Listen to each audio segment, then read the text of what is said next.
right, welcome back everybody. My name is Aly Sparks. I'm a dietitian here with Blue Cross of Idaho.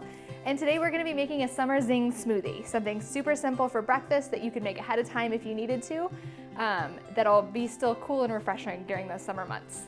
So let's go ahead and get started. So we are going to start with frozen pineapple. Just any kind of frozen fruit is going to work, but if you use frozen, you don't have to add ice cubes later. So that's going to be a bonus. It's not going to water down or change any of the flavors.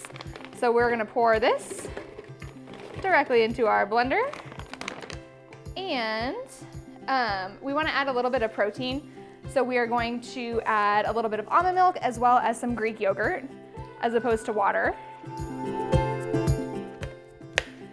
And remember, if your smoothie gets too thin, you can always add a banana, and that's going to add a little bit of extra fiber as well as thicken it up a whole lot. So we've got some just plain non-fat Greek yogurt in here that we'll put in. All right. And we are going to add a handful of spinach. You're not even going to be able to taste it.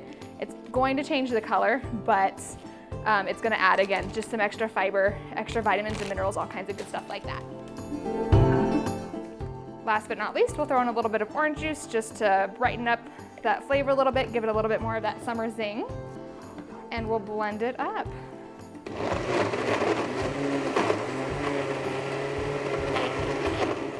All right, and there you have it. With just a couple quick ingredients, you can have a summer smoothie that's going to pack a nutritious punch and still be good for those hot summer mornings. Be sure to follow us on Facebook, Instagram, LinkedIn, and Twitter.